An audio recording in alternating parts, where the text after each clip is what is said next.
Warm greetings. Welcome to Wednesdays for Water. We are a citizens collective aiming to walk and talk water. We try to meet every week and connect people with various water worries and wisdoms. And in the process, we wish to curate future water warriors. The way we talk about trivial things for hours, water too needs walking and talking to address the rising water distresses. The way Wednesdays for Water is conceptualized as a prime time show, it wishes to make water everybody's business. The idea of the series was conceptualized in August 2020, and by the end of the year, the team and the structure was pretty much in shape.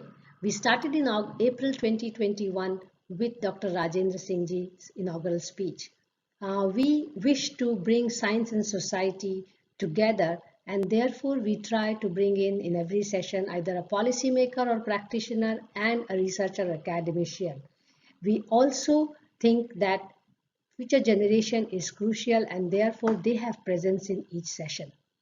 We are going stronger with every week now with session on either quiz, couple of weeks of hard talks and a week of soft session of art and music.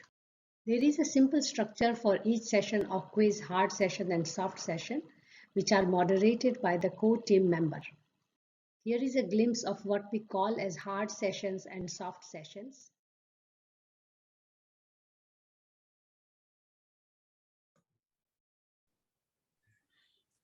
Hello all, welcome to the yet another Wednesday. This Wednesday, of course, is very special because today is 23rd of March. Yesterday was World Water Day. Of course, at Wednesdays for Water, we believe World Water Day is every day. And we believe every Wednesday we at least sit together, talk for an hour about water so that we can strategize for next 1 week, what better we can do week after week. And today I'm very, very glad that we have amazing guest today, like always.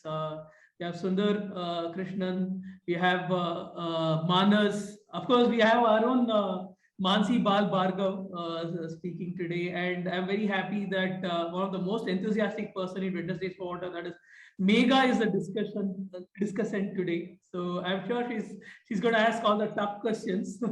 If we are having, she's kind of the backbone in many ways. So I'm very glad she's doing the playing the role of discussant today. And of course, Vasanta is running the back end, and our team, Fauzia, Bibu, Suparna, all of them are, I mean, Shubhangi, all of them have joined, and very, very excited about the topic because the topic by itself is going to set direction for us for next one complete year. And the topics, as you know, is making water everyone's responsibility.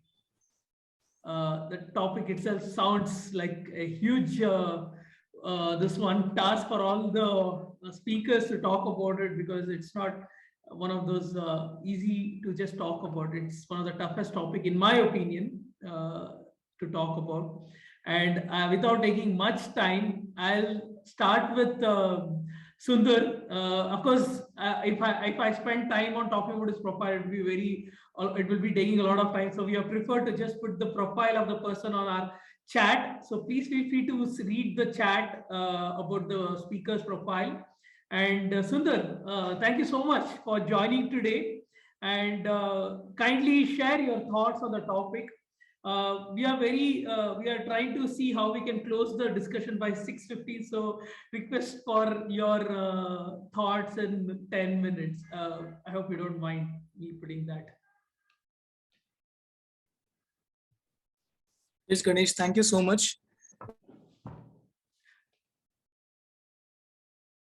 Thank you, Sundar. Can you hear? Sundar, your voice is, you're on mute. Is my sound coming in now? Yes, Sundar, very much. Thank you so much, all of you. Have invited me here, and I keep hearing about Wednesdays for Water, and keep looking at the topics that you take up every Wednesday for, I think now quite some time. I don't remember, more than a year surely, and I think it's fabulous initiative to be part of. Thank you so much, all of you, Ganesh and others, who have invited me. I think what you put forward to me is something, so wide and broad. Personally, me and our group, we work on a very tiny bit of water as a whole. I mean, water is huge. It touches all of us in so many different ways. But what I've tried to do here is to just put together some thoughts that I've been having for the past 3 or 4 months, and just taking this session as an excuse to start thinking about it, in the sense that I mean, anchor it to some examples and share it with all of you here, so that I'm sure that when I put it forward to you here, you will also start thinking, and I'll get a lot of feedback from you. So I mean, this whole thing, everyone's water responsibility is definitely, I mean, is something that we hear right from childhood, right? When I see our kids first standard EVS textbook, I see that there is a chapter on water, and I mean, fascinating, the kind of responsibility that little children carry is much more than what we can think about, especially with respect to water, environment, and others. So it's something which is constantly getting ingrained into all of us, but how much of it really comes out in our own action, right, in our own behaviors, and in whatever we relate to with water, is something that we need to really think about for ourselves. I mean, I need to think about it for myself, and I felt that for this discussion, let me put forward 2 examples, 2 really polar examples, examples that that really come about from totally 2 different extremes. I hope the visual here is there in front of you. So this one extreme is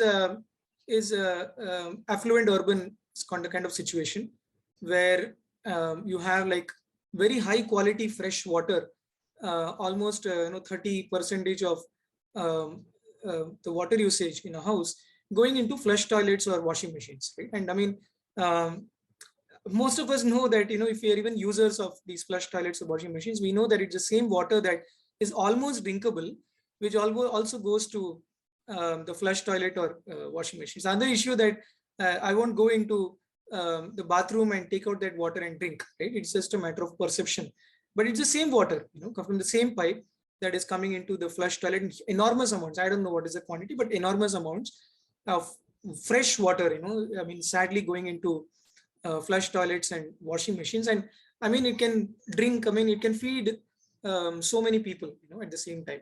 And the other extreme, remote village situation where the water is from hand pumps, and this is a situation where the water has very high arsenic. Arsenic, you might know, is something you cannot see, you cannot taste, you cannot sense it, but it can cause you, it can increase the risk of cancer by a big amount. And at the same time, when there is a well nearby, an open well nearby, which does not seem to have arsenic, the person keeps drinking this high arsenic water. So when you really want, I mean, people to take responsibility on water, on one hand, you have a situation where they are like enormous amount of fresh water and you just put it literally down the drain.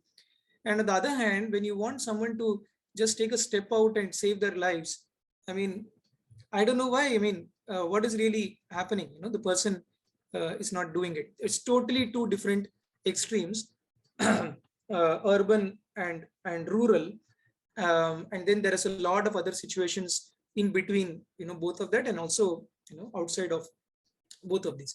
The question here is, what are the common responses that we often give to really make this person look at the water which is going down the drain, and this other person take arsenic in water seriously? So what are the common responses? Very often, I mean, we talk about awareness being raised, people really knowing about it, people really talking about it, and that finally maybe helps to have responsible behaviors around water for this situation. So what I want to build on is about behaviors around water, a behavior around water usage, behavior around safe water in these 2 situations. Common response, the first response we often give raise awareness, share knowledge, raise awareness, triggers, prompts, nudges, cues, that is messages, knowledge gaining, and constantly reminding people that, look, you're supposed to save water, you're supposed to have more responsibility, you're supposed to be conserving water, this is what you're supposed to be doing for saving the planet, right? So this is the first set of responses that we often give in terms of messaging, and messaging of different sorts. It could be triggers to wake you up, it could be prompts and nudges to gently give you hints about introspecting what the problem. The second set of things that that a lot of effort often goes about is to build ability to to address the problem. So if to give an example, I mean, to take the right hand side, the village situation, the ability to detect arsenic in water, the ability to actually find a solution to that, the ability to or have knowledge about this situation. Or if you take the urban example, there being some kind of a low flush toilet, to really use, knowing about such a low flush toilet, and even infrastructure related to that ability, in the sense that imagine the water testing really happening in that village, so you need the whole water testing infrastructure to be really present. So the first thing is a lot of focus on messaging. The second thing is a lot of focus on ability. But I would like to bring the focus on something which I feel is something which we are missing a lot, and which needs a lot of attention to make water everybody's responsibility and to have responsible behaviors on water.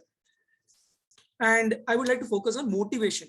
That is motivation to really have responsible behaviors.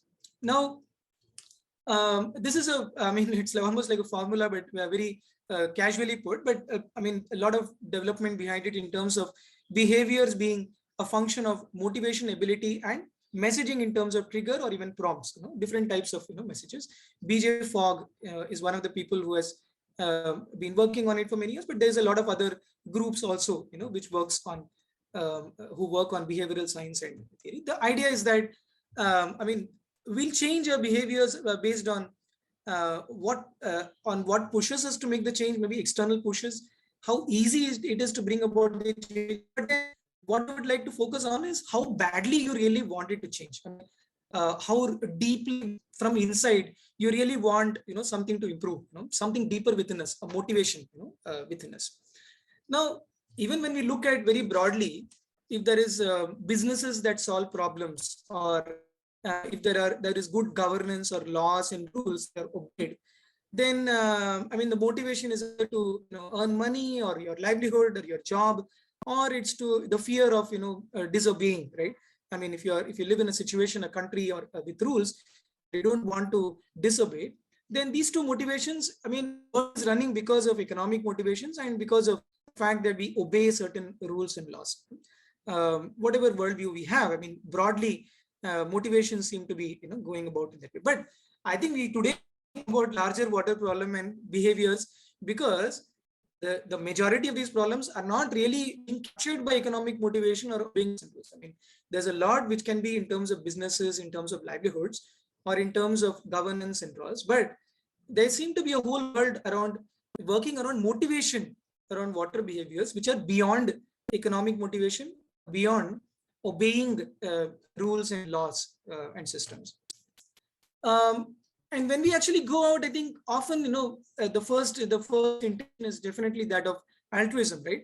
I mean, I want to save the planet, you want to save the planet, right? So, but again, I feel that there is an assumption here in terms of all of us being equally motivated deep from inside in terms of larger goals and larger even emotions, right? Emotions definitely is something that we often focus and emphasize on with respect to motivations. Emotions, let us say, being with respect to even nature, but also with being respect to children, or even with respect to future generations as motivations. But what I would like to even bring the attention on over here is, I mean, there are whole other motivations which you and me are, and the fact that we are coming on to Wednesdays for Water, we are one out of few people, joining evening 5 p.m. for Wednesdays of Water on 23rd March, is maybe because of some other things, such as our own identity from childhood, my own perception of who I am, why am I doing all these things, my own sense of self, right, which plays a big role in terms of my motivation to be part of this. Pride, maybe I'm so happy and proud to be part of this. Maybe my life goal itself, for me, I associate this as a life goal, water, in all of this. Or maybe there is some larger goals, political goals, within which my sense of water responsibility is just one thing. So what I would like to bring our common attention on is that behaviors are so important when we talk about responsibility around water. And within behaviors, a lot of focus is often on messaging or ability. But what about motivations? And if motivations are not captured by economic motivations or by rules, that is fear of rules, then we often go on to altruism and emotions. But what about other motivations such as identity, pride, life goals, and political, which maybe are actually influencing all of us here? And how can we start thinking about these much more? So just ending my my sharing of my feelings here with you, going back to the same example of this urban and rural flush toilet and washing machines and this hand pump and well, and thinking about the responsible behaviors there and seeing what motivation can sustain good behaviors. How can we bring our attention to that? Thank you. Thank you so much, Dr. Sundar, for your thoughts. I think it is very deep, to be honest, in my opinion. The fact about, I myself, I'm just thinking what led me to this whole journey after what you said, right? And if we all start looking into it and start connecting people with the motivation to actually solve this, probably if we find that formula, right, I think I know it's not it cannot happen overnight.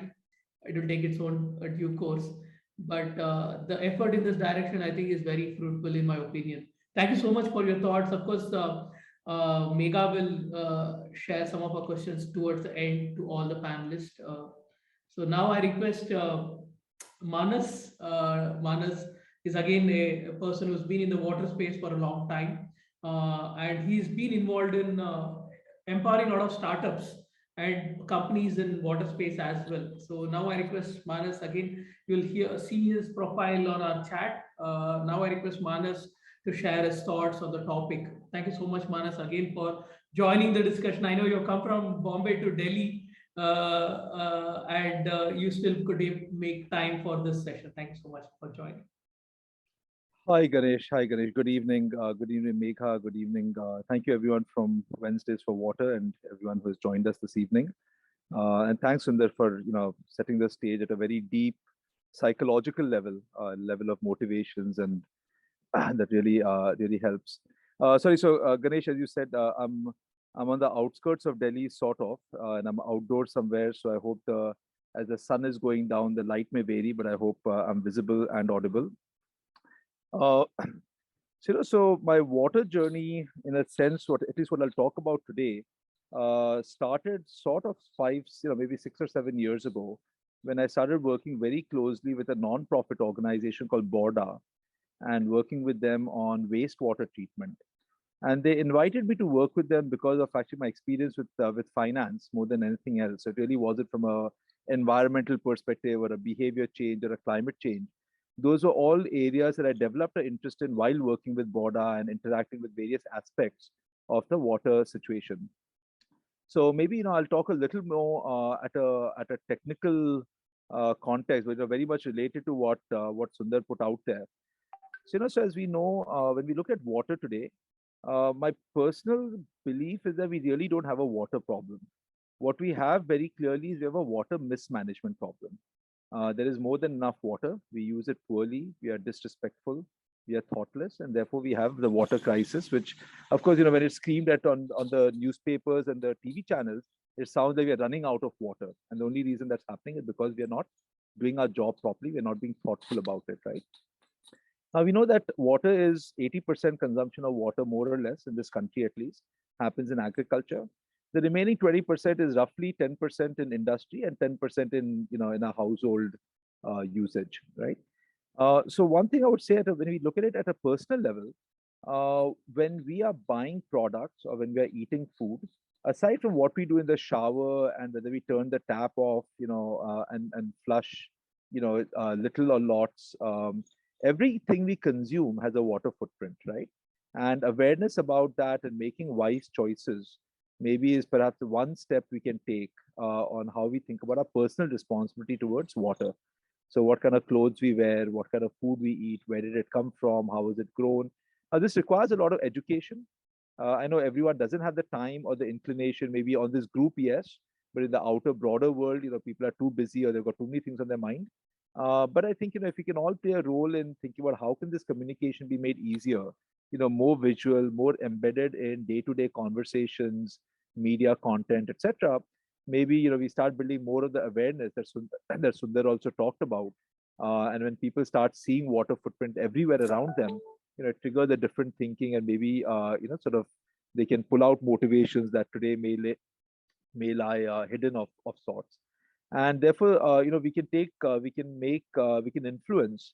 If we work at businesses, organizations, or government, we can also influence our own organizations. We're seeing a lot of employee activism happening with tech companies and so on. There's no reason why young people today cannot use their voice to make companies more water efficient. So kind of like, Ganesh, what you're doing, right, with Fluxton. But really saying, how much water are we using? The second aspect is the treated water part, right? I mean, everything about water is only the first part of water, and what a lot of my work at Border was the second part of water, which is what happens after we use the water. And there, we've got sewage treatment systems which often don't work. They usually don't work because people don't want to pay for their operations and maintenance. We don't want to spend on the electricity, whether it is housing societies or it is small scale industries or even big industries sometimes. They just don't want to pay for the O&M, and therefore STPs, don't work the way they're supposed to, and they release polluted water into the environment.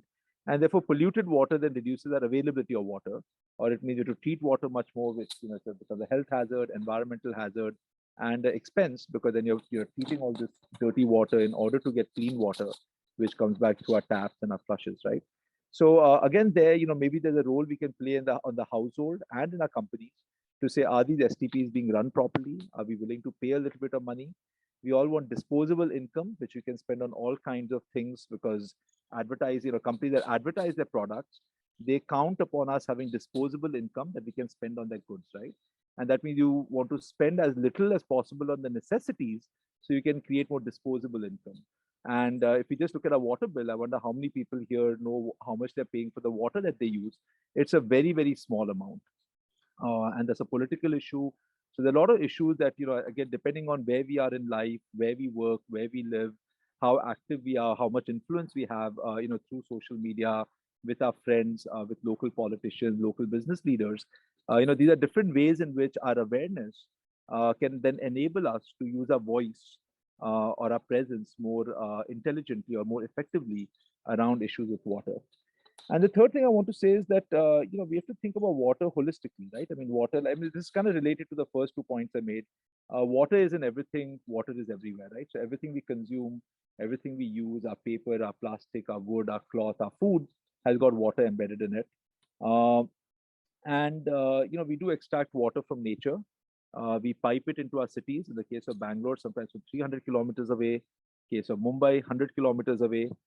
We use it, and then either it is treated and reused, which is a responsible way to use the water, or it is discarded and it ends up polluting the environment. So I call water as the second single-use resource, right? So plastic and water, they both, we use it for a short period of time, and then it, that whole long journey it's taken is kind of forgotten in that. With regard to work, which you asked me to, which you mentioned. So more recently, beyond Border, I started an organization called Leap Cities, and here we have actually 5 or 6 companies, wonderful companies, who are doing work around water. And I just want to quickly describe what they do. It may give people some ideas, whether they might be able to offer their support or services to some of these companies, or volunteer, or find similar initiatives in their neighborhood to support. We've got Watsan, which is a wonderful Chennai-based, one of the products they do is water filters. And, in RO filters, which are all the rage today, and even your most responsible business houses, and I'll take the name of Tata, just as an example, I'm not singling them out, but for a group that, talks a lot about, which is very serious about the water, footprint, RO filters, waste 50% of water that comes in, right? And this is water which has been through a long cycle, including municipal treatment. So Watson does these, very simple water filters based on nanomaterials, nanotechnology. They can treat arsenic and fluoride, by the way. And the water you get is 100% of the water is filtered and it is available for use. Zero electricity, very, very low cost and durable water filters. So this is on the drinking water side, especially for poor populations and rural populations.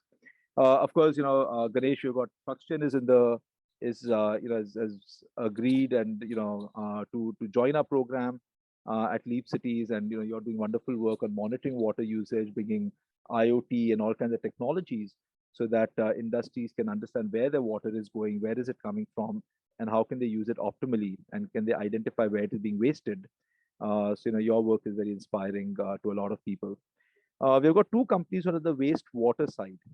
There is Green Lantern, which does these very, again, amazing technology, small footprint sewage treatment plants, very, very innovative stuff. And they also have another business called Tankerwala, where what they're trying to do is, there's a rule called net zero, which says that if you're a building and you have a STP, the treated water from that should not leave your premises, right?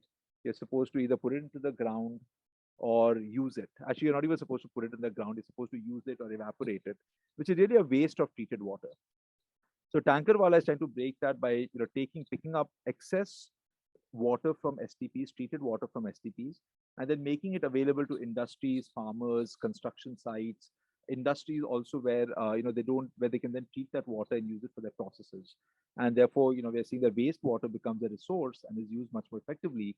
Water is no longer single-use, material.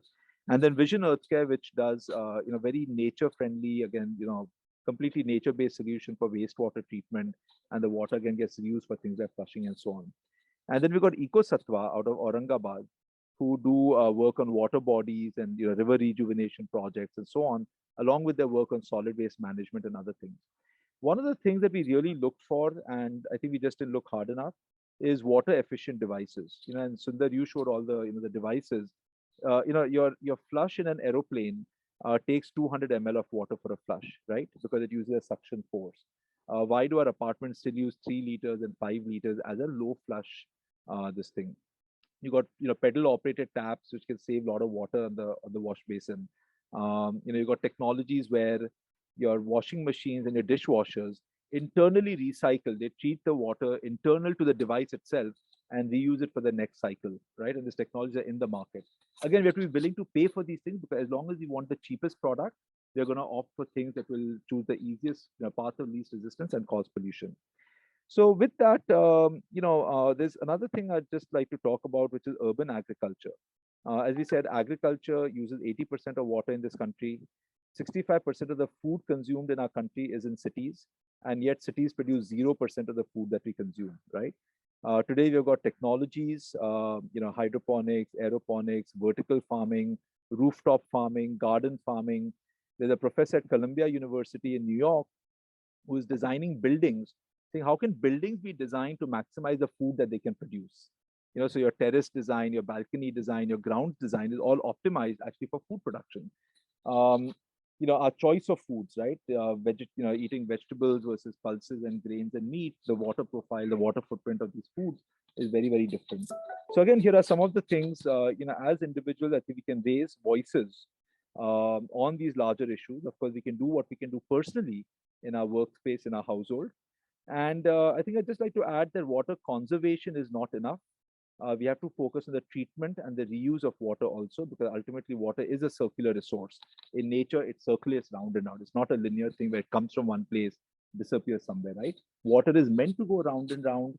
I think what we're doing is we are breaking that cycle, that natural cycle, by polluting things, by creating infrastructure that breaks the flow of water. And therefore, then we end up with all these problems that we're facing today. And then, of course, climate change is upon us, and that is just creating a lot more uncertainty. But I would say that even without climate change, we still have a water problem, and it is time that we address it. And I hope by focusing not just on big things, but also on small things, and not just on small things, but also thinking how we can contribute to the bigger actions. We all can take action at a personal level to address the water problems we see around us. Thank you. Thank you so much, Manas. I think I call you almost regularly, so it was nice to hear you as part of Wednesdays for Water event. And yeah, I think the clear fact that you bring math into all the things, now I realize how you actually got into this field. I didn't know all this while that how did an investment banker become a person get into water field. So thank you so much for your thoughts on this. And I mean, I'm very glad that we are also part of Deep Cities, and I get to have continued learning from you. Pleasure. So now I request, I mean, I think this is rather a privilege that I'm able to host Mansee, who is also the founder of Wednesdays for Water, to actually speak. It's a very rare occasion. She gets to speak at Wednesdays for Water. If not, she will be doing the role of moderating or even finding the next speaker for this event. So thank you so much, Mansee, for agreeing to speak at this very important talk. And I know you are the one, I mean, really holding us all together in building Wednesdays for Water. Now I request you to share your thoughts on the subject. I know you chose a subject which is very tough, but I know you'll make it effortless for all of us when we hear you. Thank you, Ganesh. Good evening, all, and apology for being a little late. There is something not so good happening at the background, but I think it should be okay for next 1 hour. Do you have a question for me, Ganesh, or I just flow? Usually, as I think the reason why you are today a speaker is also because we really want you to talk about Wednesdays for Water and how the Wednesdays for Water can play an important role for today's topic. Thank you. I think first, thanks to Sundar to lay out the psychological, political bandwidth of why people should do this. And thanks, Manas, to bring out those statistics of where we can do and how we can do in our own ways, individually and institutionally. So deep gratitude to both of you. And welcome to all of you once again from my end, because this voice is very popular in Wednesdays for Water. Why Wednesdays for Water? And the title itself talks about it, making water everyone's business. And I just want to share briefly where I started my water journey nearly for 3 decades now. And it is by choice and it is not by accident.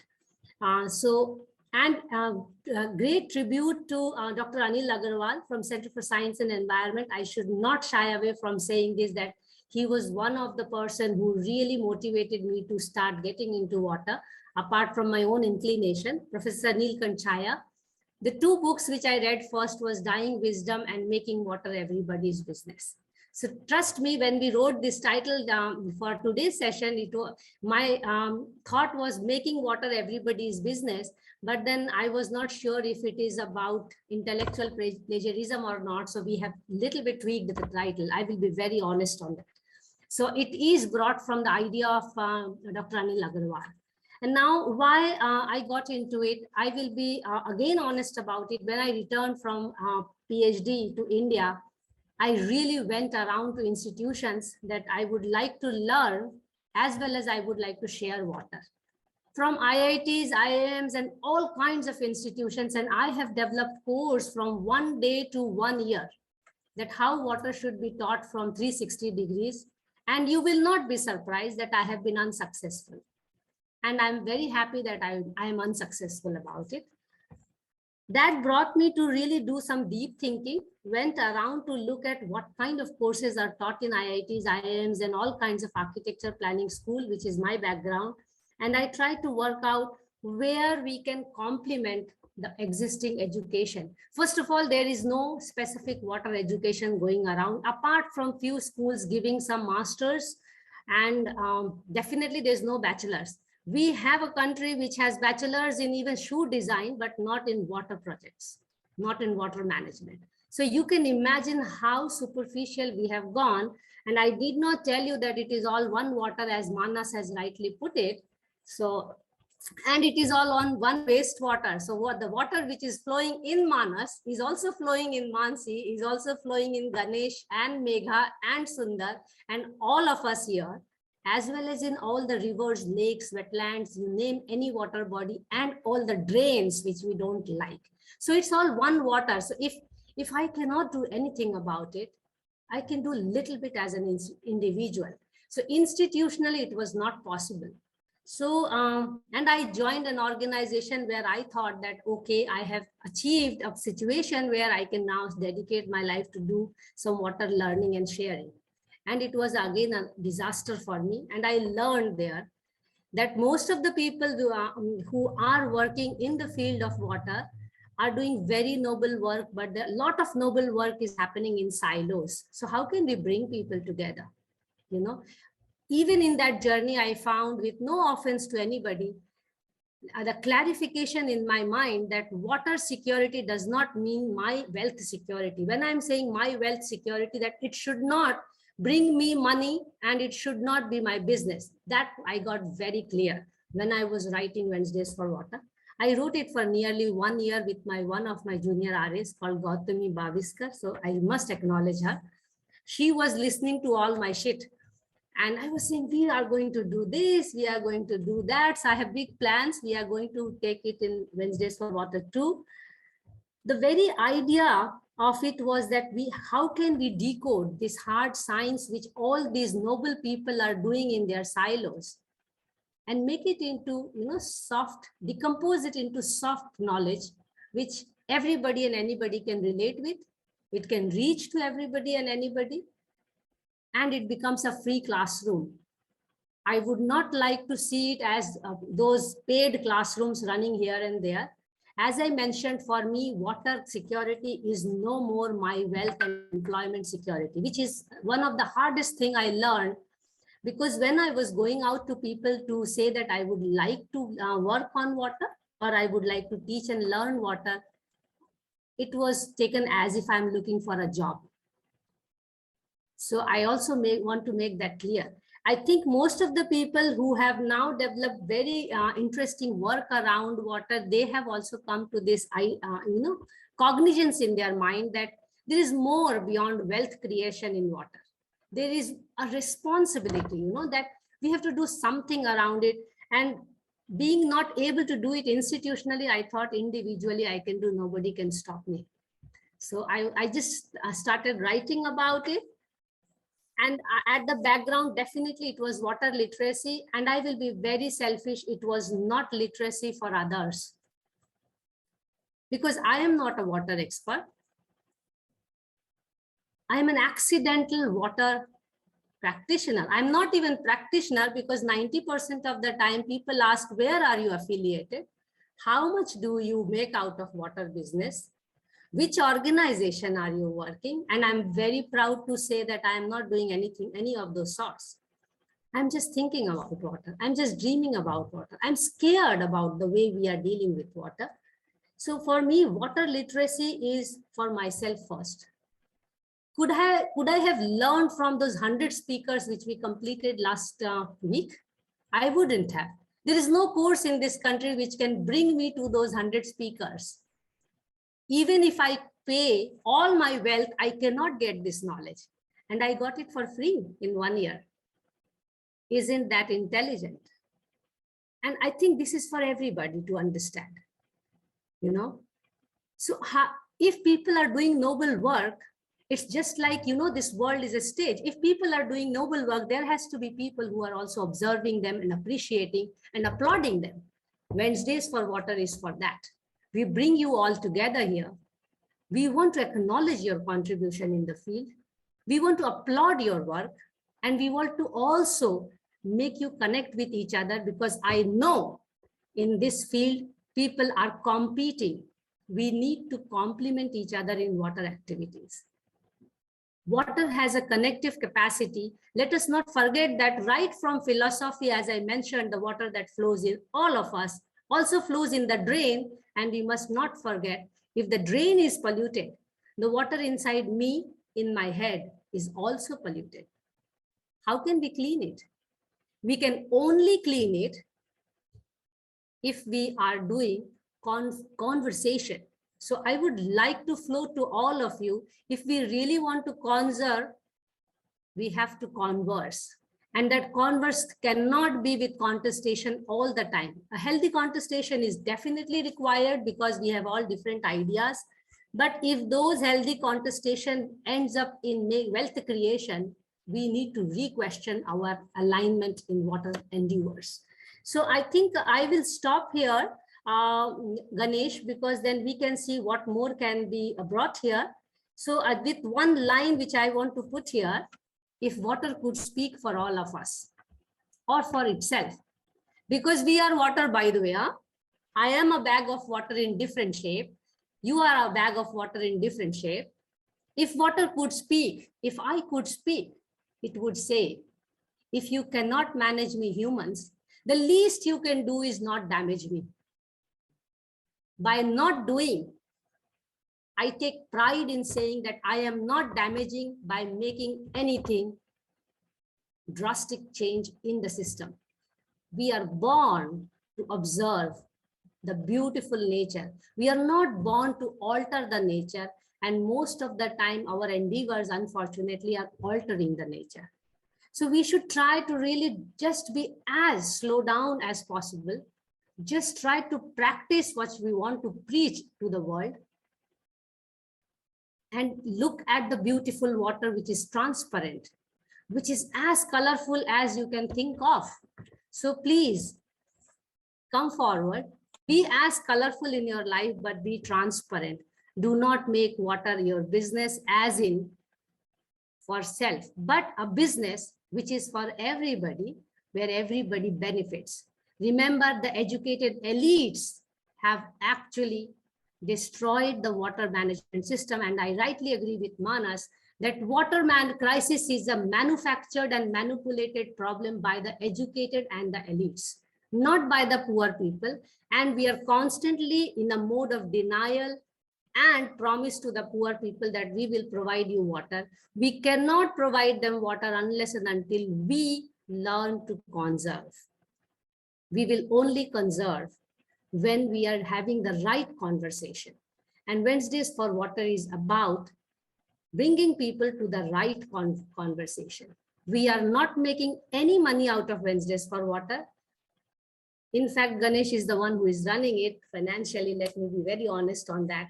Otherwise, it's a zero budget project, 100 plus speakers with zero budget, including Padma awardees. So thank you, Ganesh, for having me. And I can flow on and on for 1 day and 1 year continuously on water. So you have to stop me. Thank you so much for all the participants who have supported us for nearly 1 year. Thank you. Thank you so much, Mansee. I think you come from Ahmedabad, and I was reminded of a quote by Gandhi. He says, if you're consuming more than what you need, you're already stealing from somebody else. So yes. Also, Gandhi says there is enough for everybody's need, but not for the greed. Yeah. And do the change you want to see in the world. And I think Wednesdays for Water is that change we are looking for in the world. Yeah, thank you. I should definitely say that a person should have two opposing thoughts and still function. Then for me, a lot of these thoughts come from hearing you and many various other people in this one. I get an entire different dimension to the word when I hear, I'm a businessman, and I many times feel that where is it all going to? But at the end of the day, I also think like, as a business, as a businessman, what could you do for the very reason you exist?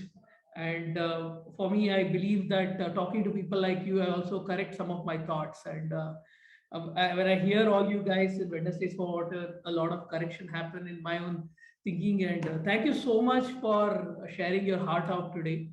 And I'm very glad to be part of Wednesdays for Water along with you, have been in this the start of the journey.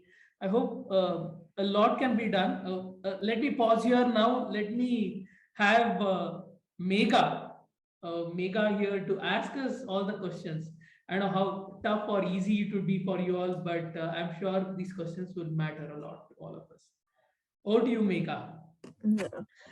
Thanks, Ganesh, and thank you all the speakers for sharing that piece of information with us. I would actually start with Sunderrajan sir, because I had this thing in my mind going when he mentioned about the water being present in the wells in the rural area, and then connecting it with what Manas and Mansee ma'am said about informing people and sharing the information with people in the very most decomposed manner. I wanted to actually know that is there any way that we like the people in the rural are aware of the chemicals or the arsenic that is present in the water, and if they are, if there is a way, if they can do something or action can be taken to avoid that contamination that is there. So I would like to know his thoughts on that.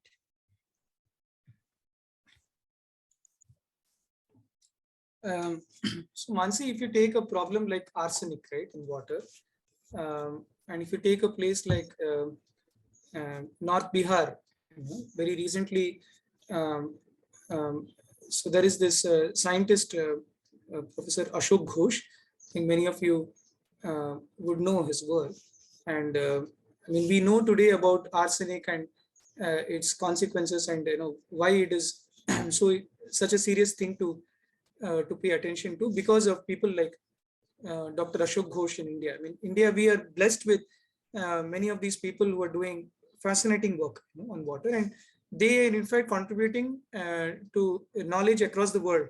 The work that Dr. Ashok Ghosh does on arsenic in India. So recently, they worked on what is really happening because of arsenic in Bihar, and very specifically, not Bihar.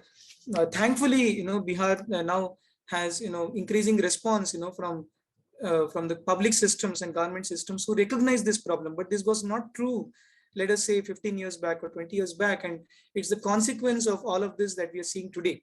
Many of these problems, they don't get evident immediately. You don't see the impact of these problems, in a day or in a month or in a year. In fact, a problem such as an arsenic or uranium in water, which is emerging now, or fluoride, you can see it after say 10 years, 15 years, 20 years, and by then, I mean, it's too late to really prevent it. So his recent work shows the huge hotspots of various forms of cancer in North Bihar because of high arsenic in water there. So the question for us is that if people are aware about it, if everybody knows, if everybody knows that, there is this problem and things are really happening, then why would this happen, right? I mean, we can keep fooling ourselves thinking that the water problem is solved, but we cannot keep fooling ourselves if people are dying with, cancer and so on. I mean, you just have to, I mean, if any of you are in Patna and you happen to, just take some 30 minutes to visit Mahavir Cancer Research Center there. I mean, spend a few minutes there and it is sufficient to realize the gravity of a problem such as this. So the problem is real, it is huge. It seems to be selectively affecting people who have no way to cope with it. And once it hits them, they have no way out. I mean, as of today, they are exposed only to public support. I mean, support from public systems as of today, because the economics of how to respond to it and also the priorities of these economics, right? I mean, a person in that situation, in terms of life's priorities, I mean, it's not that people do not know about it now. I mean, it's this increasing knowledge about it, but it's also about life's priorities, right?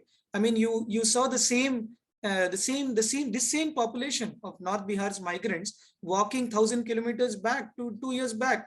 I mean, would you worry about arsenic in water or just reaching back home, right? So it is the same set of people, So this is where socially, we are placed, and this is the same set of people who are affected by arsenic in water.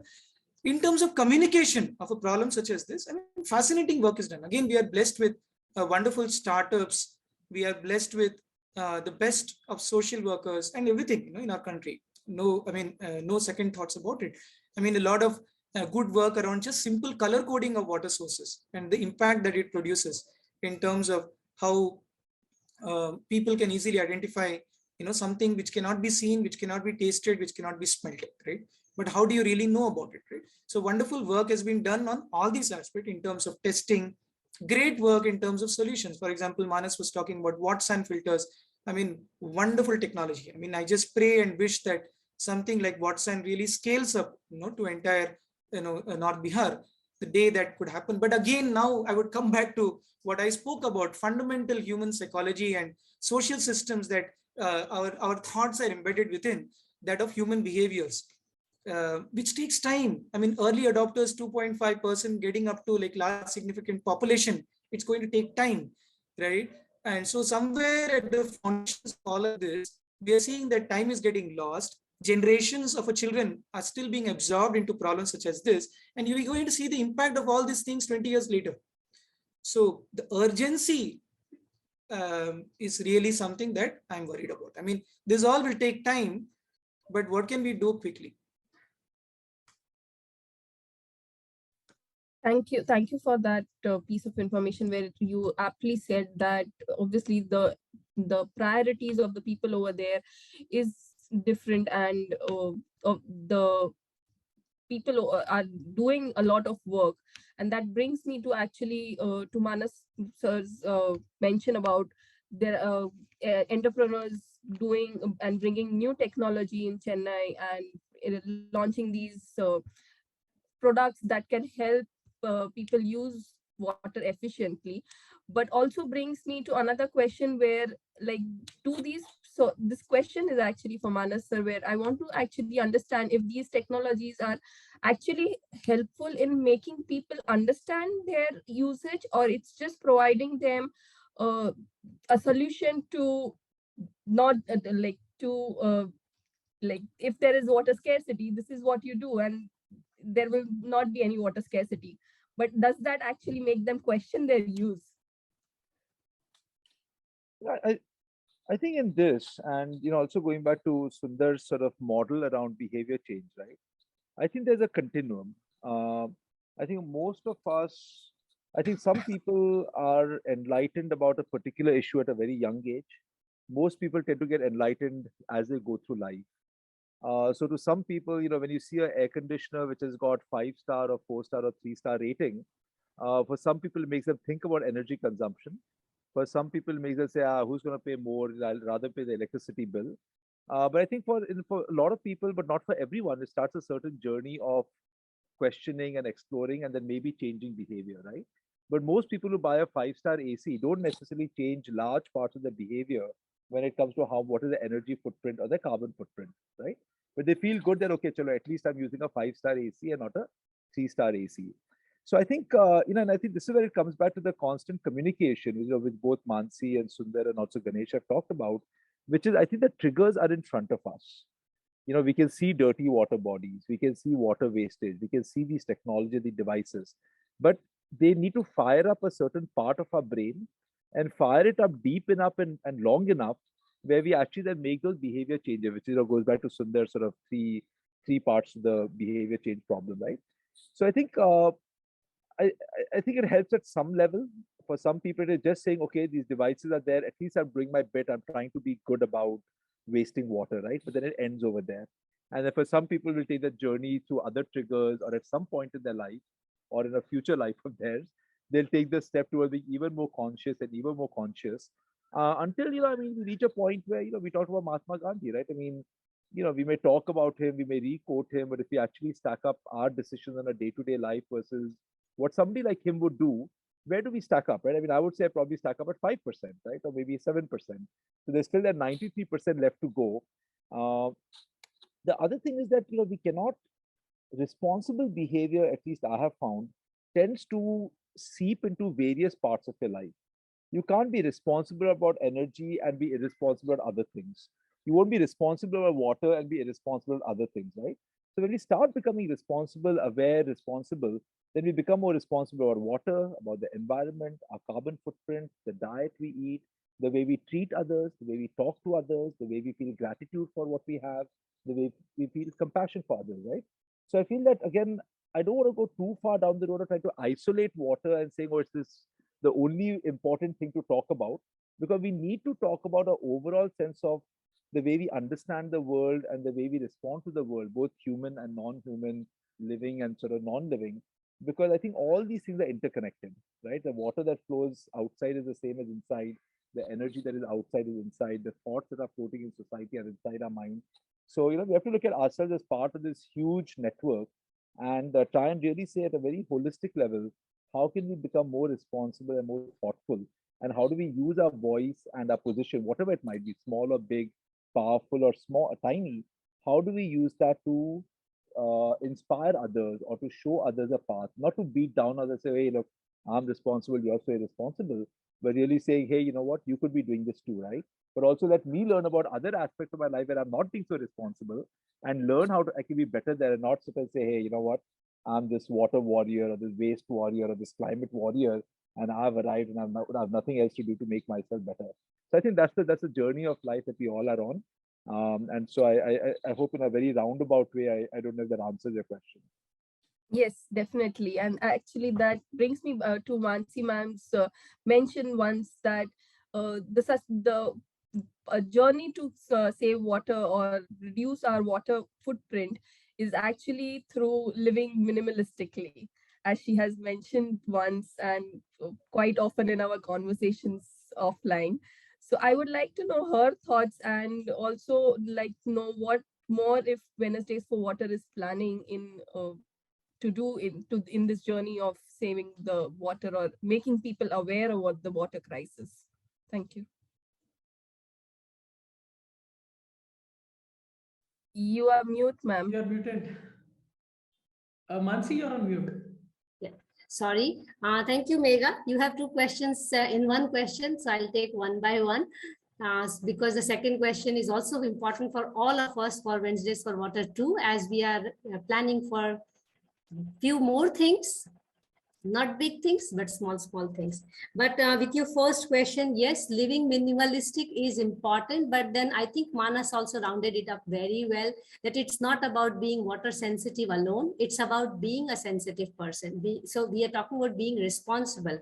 It's for all other things as well, right? From being empathic to not only humans, but also to other animals, to trees, to what we buy and go, where we go, how much we entertain ourselves, because unfortunately, most of the time nowadays, our aspirations are revolving around, how much possession we have.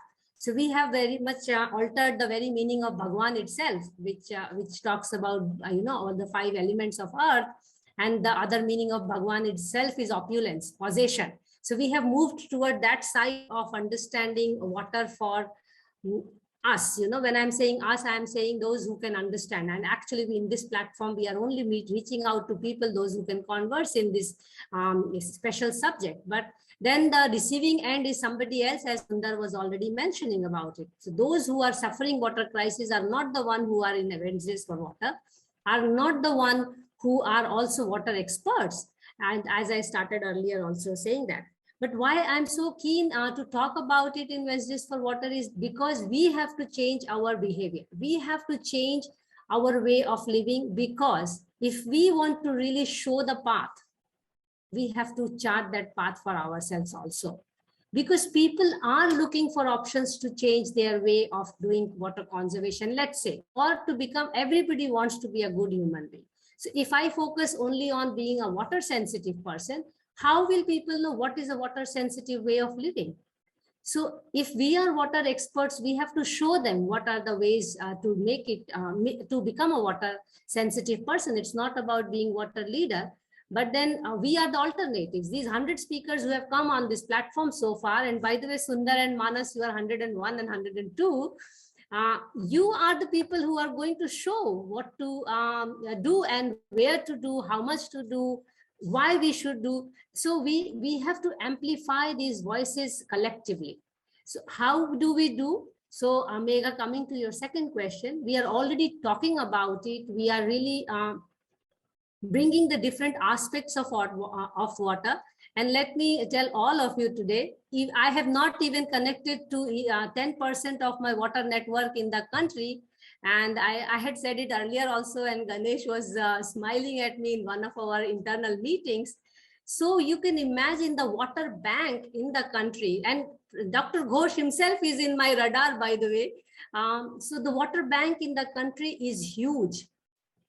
how do we utilize is very important, and government itself is doing its bit. They are, all these water experts are doing in their bits, but then can we really make it more interesting for the youth, more interesting for the future generation? Because this is why Wednesdays for Water also started, by the way, that we want to develop more people in the water sector who are really interested in it, who are willing to take the responsibility, as is 100 or 200. We are hoping to at least reach 200 in next year. So can we make it 2,000, 20,000? You know, that those who are talking about it, can we have these leaders in every pockets of the country? We have it, but we are trying to bring those stars together as a constellation, and you know, make the society understand how to walk that water sensitive. So in Wednesdays for Water, apart from this talking, which is going to go around, because I had set myself a target for at least 100 sessions. So 27th of April, we complete 50 sessions. And we are having water talkies on 27th of April. So what we plan to do is we will continue this as a talk series. And as I mentioned, 90% is still in my network to be invited. And I'm very glad to say that people are now writing that we would like to speak on your platform. So which is a very good thing, because we are seeing this constellation to come together and work. So that is going to continue. Other thing which we wish to start, which we are already doing in a very subtle way, which is a book club. So people who are publishing books on water, like we have next session is a book club kind of a session. So we have Ashish Kothari sir actually to talk about the book. And that's a surprise. It's going to come in the chat box for you. Purvi Goyal is there. So that's one thing which we would like to take it more regularly. So those who are publishing books on water, we would like to have a discussion with the author and, work around it and talk about it and gain their experience and increase the outreach. Then another thing which we want to make it very interesting, because youth, we would like to capture them and also have this connectivity with them. Water talkies, which we are planning to have. So we already had screened Mati as a film, as a trial. So we have now Rivers of India, which will be by Dr. Kanix, if you have heard that song. So he's going to present. Siddharth has already promised from Veditam that he's going to screen one of his films. So in the Wednesdays for Water 2, we want to expand in different ways. Apart from this, of course, paintings for children is also one of Ganesh and Vasanta's favorite tasks, to bring children on board. So the very idea is that, we talk water. Conversation in water is very, very important. Otherwise, it's not happening. The way in this country we talk about cricket and Bollywood, not to compete with them, and now news for that matter, all kinds of news is coming there. I think I would like to see before I die that everybody is talking about water every day. That will be my dream. But if this dream looks very naive or utopia, let it be.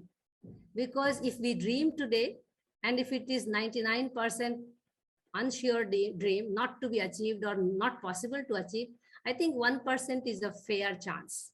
It's a very fair chance, I will say. And if people can talk about water every day, trust me, people will also say, conserve it. I have no doubts on that. If I can do that as a small individual, everybody can do that, I think. Do our little bit. We don't have to raise a mountain on our head. We have to just do our little bit. Apart from this, in Wednesdays for Water, we also wish to start PhD platforms. So students, youth who are doing PhD activities, we want to give them platform to really discuss. So we kind of become jury, and we will make them present their work so that they also get elevated. We are still thinking whether to go international or not. We do have some international sessions, but we are still contemplating in the dream whether we should do it. But on other side, we invite all of you to come forward and say that we would like to do a session, moderate a session, curate a session. We will be very happy to offer the floor to you. Come forward and bring your speakers and conduct the session. So we will provide you all back of the house services. I mean, for free, no charges from both sides. Okay, so that's also an option which is there. And I'm open for all kinds of suggestions. So these are few little things I could think of Last I would like to do, that will be a personal thing. Again, I would like to start a very small 5-10 minute session in the W for W2, because I don't get to speak as a speaker, no? So I just want to have my own little speech. And I want to talk about what we should not do, because often we talk about what we should do. So I am already writing a manuscript. So I would like to start, talking about it in every small bites. 5 minutes, 10 minutes, 2 minutes, what we should not do, which we are doing, thinking that we are doing good to the water. So I have collected more than 50 Ds, I call do nots. So I would like to definitely, so thank you, Megha. So if people get an idea what's going to come in W for W2. Megha, are you there? Yes. I'm just tempted to, since Mansee made the offer, I'm already tempted to ask Sundar to do a moderator session with some of the people whom he knows, to actually call them and do a W for W session. And likewise, Manas to call some of his four portfolio company, of course, not me, others, and do a session. So I would just like to hear, would they be interested? Absolutely. Sundar has our arsenic club, huh? So, Yeah. and fluorosis club. I actually talked to Sundar today morning also about his interest on becoming part of Wednesdays for Water Forum. I mean, the kind of network that he has built and the kind of connect that he has to the ground, I think especially in the rural side, is something that is invaluable. And while he's doing a lot of his work, I had a chance to speak, do a small part of, I don't know whether I could call it a stop, share some thoughts in his event. I thought there's a lot of people whom he is in touch at the ground level. We have to some way try to collaborate together and bring all the viewpoints together. And uh, I mean, we might have disagreement, but we might have agreement. But at the end of the day, work together despite all the thing. And yeah, Sundar and of course Manas, over to you for that request that I had put forward. Yes, Ganesh, definitely. I mean, we have spoken about it even earlier. I mean, there is a I think we are all part of something common, right? I mean, these are these are specific rooms and spaces, but it is all part of one thing. And I mean, let us explore these I mean, intersects, into this larger space, and I mean that produces that critical mass of people, and especially we have all warmed up to this um, possibility of recognizing each other even over bits and bytes, right? I mean, last couple of years, apart from also the real world, um, this also is real. I mean, the possibility of being able to interact and connect, and the opportunities, magical, opportunities that it produces, and that is where I feel are the um, uh, are how we could maybe shift out from the earlier limitations. I mean, technology has no I mean, technology has no values in itself, right? Technology, as we see today, I mean, it can be used in all forms, right? As to how we wish it to be, in terms of the values that we give. So we have this tremendous opportunity, with information technology, to really cross boundaries that which were there earlier. So let us not be limited by the past. Maybe we have a huge opportunity now, and yeah, I'm so happy to be part of it. Yes, sure, Ganesh. Thank you, Sundar. Manas? Absolutely, Ganesh. Absolutely. I mean, that especially if it's a chance to interact both with people who I already know and new people, and to bring ideas out.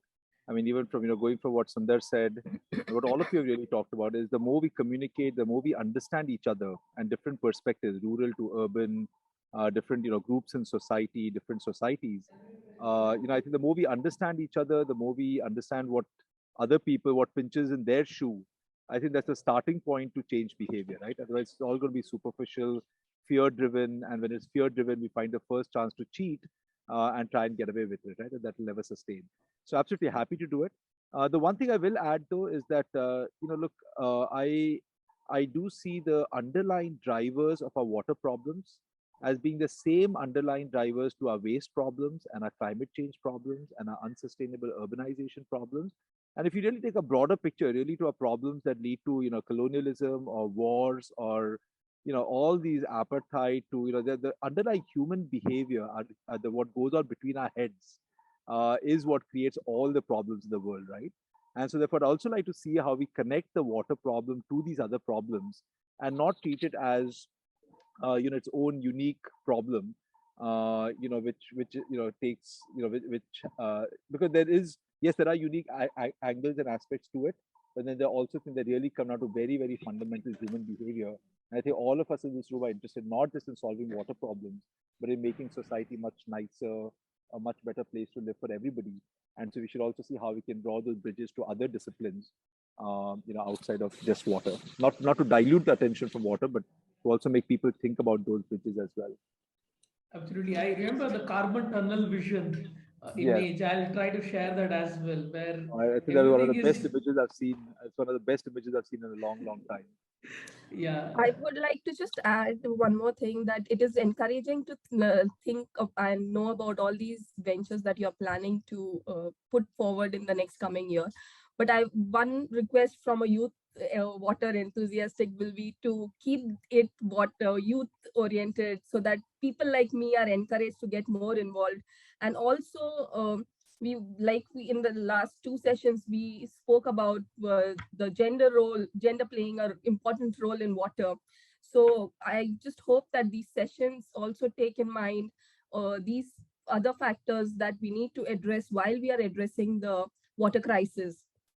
And I would like to actually hear Mansee ma'am's thought about involving or having more balanced gender involvement in this water journey. Thank you. And Mansee, again, you're on mute. You're on mute, Mansee. Sorry, I'm a bit yeah. Thanks, Megha. A very important question, because water problem is a patriarchal problem. Let us also accept this fact, and both men and women have to accept that fact. And I will be very, very happy to share with all of you. And Megha is working with me on a research project where we have already identified more than 100 women who are doing extensive work in the country in the water sector. So that's an independent work. And we wish to start kind of, amplifying their work and also reach out to people, all the organizations. When I'm saying people, government organizations, corporations, non-government organizations, and inform these organizations that these are these wonderful stars who are already working on water. And for next time, when you are making any decisions on water, next time when you are thinking what to do, please make sure that these discussions are more gender balanced. Because when women comes on board, women brings children, senior citizens, biodiversity together. But no offense to any man, that the pattern of water development shows that men have somehow left them behind. So we are very much keen to have more gender balanced sessions, even in Wednesdays for Water. But through Wednesdays for Water and my personal research with Megha and Fauzia and and Vandana, we want to really amplify the contribution women are doing in water. Unfortunately, they are not in the limelight or in the forefront, but if we want to change, they have to be here. So जिस देश में नीर और नारी की इज्जत होगी, वही उदार समाज होगा. हिंदी में बोल रही हूँ मैं. और जिस देश में नीर और नारी की इज्जत नहीं होती है, जो कि हम देखते हैं हमारे देश में, वो हमेशा उदास समाज ही रहेगा. Look at the happiness index of this country. It already talks about the state of women and water in this country. We have to improve that. We are working towards it. And Wednesdays for Water is already pledged about it. We have a very gender balanced team, by the way. And we are trying to get speakers also very gender balanced. So thank you. Thank you so much, Mansee, and for your thoughts. I request now for the audience share if they have any thoughts or questions to the speakers, the panelists. I saw a message by Dr. Fauzia Bibu you have some question to ask or thoughts, Bibu? Happy to see you. Yeah, thank you. A wonderful session. Thank you all speakers, including our own Mansee and Ganesh. Yeah, like I have really enjoyed the talk. Sundar, wonderful talk. But I think I think the talk was brief. I wish to also I wish that your talk would have been much longer, talking about all those behavioral aspects, because that's something which is very important. And we people who live in the urban spaces, for instance, we are so disconnected from the water, and particularly the water source, that for us water is something like any other thing that we use in our lifetime, like as if we get it from the market. So how do, and it's also, I understand, I mean, like the way, for instance, when my parents visit me in Hyderabad, then that's what I keep sharing, like almost to everyone who talk about behavior. They feel quite worried when we wash our utensils in the running water, right? So I think that's because maybe probably they have much better understanding about the water sources, right? Me being from a delta and from a very coastal part of Odisha, we don't really have any water supply issues, but people still respect the water sources, right? So how how do we address this gap or disconnect that we find among the urban poets? Is it something that is the only way to educate them through these talks, writing books, making movies, or is there any other way through which we can do this, achieve this? Thank you. Yes, Bibu, you rightly said that, where you are from, it makes a big difference, to how you value, something like, let us say, water. So now, for me, I spent all my childhood in, large part of my childhood in Mumbai, and the air was so polluted there. The air was so polluted, back that time. I don't know, maybe even much more than now. That, I really value fresh air a lot. It has really influenced, me so much. And also it has influenced a lot of what I wanted to do, also later. So how I think childhood plays a very important, role. And that is why I'm trying to come back to self and identity, and how you respond to the same situations, right? Each person responds in a different way. I mean, we are not, I'm not saying that we are a product of our parenting and of our childhood culture and of all. They are there. They are really important, but we are also a product of ourselves, right? I mean, we are responsible ultimately for ourselves. But I think the reason why someone from Western Rajasthan would really value water, even when she's in a part of Mumbai where you're getting, I mean, precious water flowing in your flush toilet, right? Is because probably I think of that childhood, early childhood exposure. And I feel that I don't know, when I'm seeing around, I see that education has also transformed so much. When I'm seeing education now and also 20-30 years back, I see a big difference. I think children today are exposed to being more responsible than how we were like 30 years back.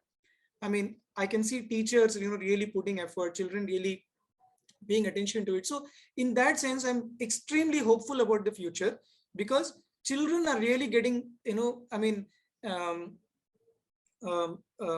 readied for their adulthood, in that sense. But I mean, things also change very fast. I mean, they need the larger world needs to nurture them, as to what they want to do. I mean, when these children, they cross a certain age, typically 11, 12, 13 years, suddenly they realize that there is something else that I've been brought up from childhood, and an ideal, but the world is not the same.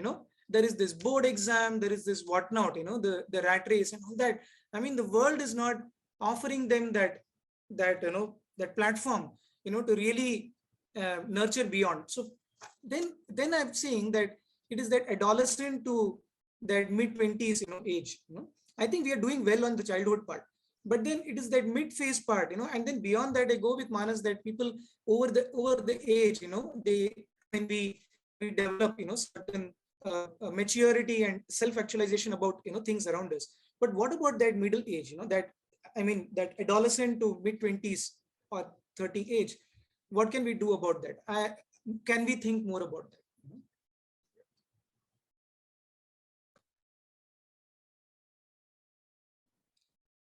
Thanks, Bibu, and thanks, Sundar, for the question and answer. Now I request anybody else would like to ask. I don't know if Fauzia is around. Okay. I also want to launch the website today. Please allow me to share my screen. I don't know if I already have the privilege. Yes, I do, I suppose. So let me go to the, okay, I'm trying to share the website. I hope, okay, yes, it's working. You guys, hope all of you are able to see this is the new website of Wednesdays for Water we're launching today. I wanted to do a cutting thing, but we could not do. But I'll just quickly show a demo of it. I know we're already late by 5 minutes. Request for another few minutes to show the website. I'm doing the ribbon cutting. Okay. Virtual ribbon cutting. Virtual ribbon cutting. Yes. So basically, we work with a team called Look Here Creation. They helped us create this website. So as you can see, you would see the next sessions coming in this immediately, and you could just directly register to the next session when you go to the so if anytime you're confused where is the registration link, just go to Wednesdays for Water website. You'll be able to see, right? And of course, there are two. We have identified 2 sessions. That's why those 2 sessions we have the meeting link. You can just register here. And then of course we have an introduction to Wednesdays Water here, and then we have supporting organizations for Wednesdays Water, and you can subscribe to our newsletter. Of course, that also means we are coming up with a newsletter in this Wednesdays for Water too. We also have the email ID where you can reach out to us or social media handles. And we want to make Wednesdays for Water a place where you can get everything. For that matter, right now, while this event is going on, you could see this video streaming happening right now. I mean, if you just see the video, it will, and you could see the, okay. So we have the video streaming, and we have also videos of every session. Like, for example, if you go to this, you will see the video of the previous session directly coming in. So you can hear the session you want to. Likewise, we have been populating for all the months that we have done. In a month, we generally have about 4 sessions. So we have these sessions coming in here. And we also have all the speakers. Of course, we have yet to populate 100 plus speakers. And again, we want to promote their talk in that. You just click on their link, you will see the video coming of their talk, and you should be able to see any of this video. So all the videos that are being done here of all the speakers are there. Of course, we are not sharing details of the speaker. You can check it on LinkedIn. We'll try to see if we can annotate their name with LinkedIn, but not everybody is also on LinkedIn. So we'll try our best. Of course, we also have the team. We were requested everybody to share their profile, and we can click on the link and you'll be able to see each person. Of course, you'll be able to even go through their profile, so you can also reach to each team member individually. Likewise, we also want everybody to join us, right? Join our journey. So you can come here and put your name. Affiliation is not, you can put any if you're not keen on application. Mobile number also is only the name, email ID is mandatory. Everything else is not mandatory. And of course, you can also go to our what do you call handle, our various this one handle through this, clicking on this. So my request to you, all of you, is one of the means by which we want to make everyone responsible for water is at least make this website accessible to all. Of course, at no cost. All the videos are here. So this is one of our ways to engage with our audience. So request all of you to share this link. It's very simple. W4W.in. Of course, we didn't want to make it Wednesdays.for.Water.in because it would have been very huge, this one to type. So this is the thing. Of course, while I'm on this screen share, I would also like to share that we are doing the painting competition. We started our painting competition this Holi. We definitely think people should play with colors, whether inside out house or outside house. And one of the ways to play inside house is by doing indulging in this painting competition. This is our competition details. This year we have made it open to anybody and everybody to be part of the painting competition. It's very simple. You just go to the LinkedIn page, and we'll also share the link. You just have to submit this application by clicking on this link. It's as simple as that. You Wednesdays for Water painting competition on groundwater conservation and protection. That's the title, because this year this year World Water Day theme is about groundwater, and we want to promote that since it's in theme. You just have to put your email ID, full name, address for correspondence, your background, if any. We of course made it student.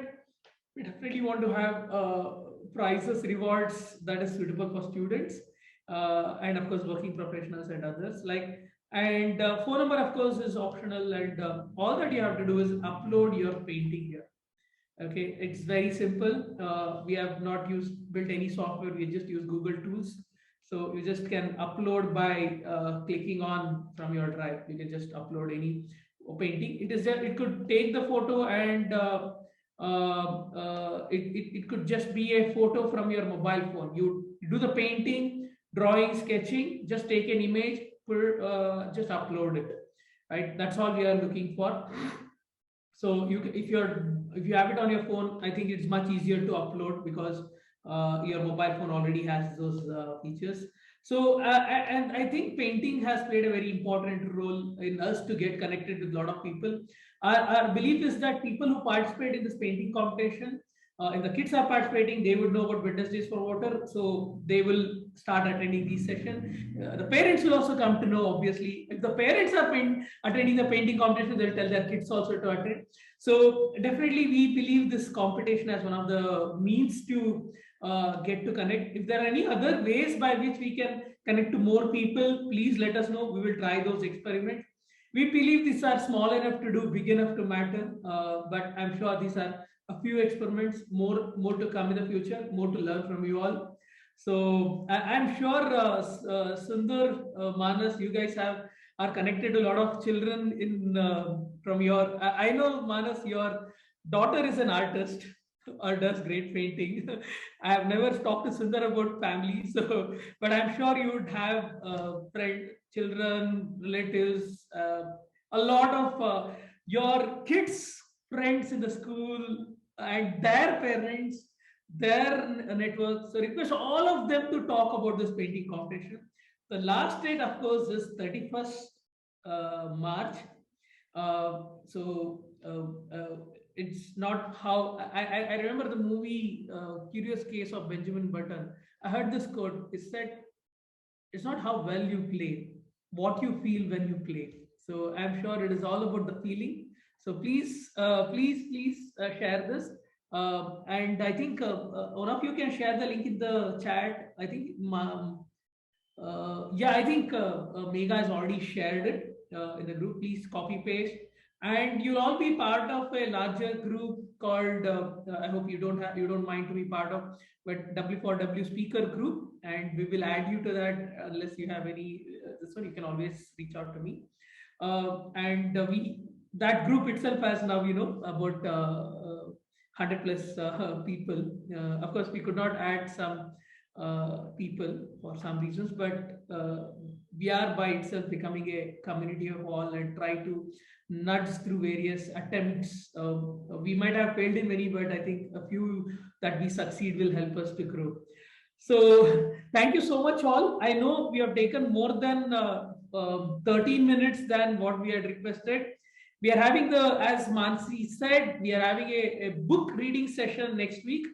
And please join us. Tell everyone you know to join us. And now you know where to find the session, w4w.in. Okay. Mansee, you want to share something before I close? No, I think I'm fine. Thank you so much, Ganesh, for moderating this session. Usually I am on that side of the desk. So, and thank you, Manas and Sundar. Sundar, good to see you back again here. And thanks all the participants who have been joining us and encouraging us. Please come back next Wednesday and other Wednesdays and Wednesdays to come. We have speakers lined up at least until June so far. So we are not going anywhere. We are here. And we want all of you to be around us and make this conversation more meaningful. Thank you so much, all of you. 30th of March, 5 p.m. We see each other, and we have very famous person, Ashish Kothari sir. You may be knowing, climate activist and a well-known author and speaker as well. So I'm very excited about it. He's going to do the book reading. I am reading the book right now. I hadn't read it before, so I'm very excited about it. Thank you so much. Thank you, presenters, for joining us today and enlightening us with your wisdom.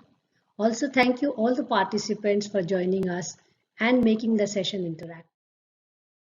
Besides walking and talking water, worries and wisdoms collectively, we see this as a platform to cross-connect and expand our network and explore possible collaborations. We are also making notes to publish both scientific and non-scientific work.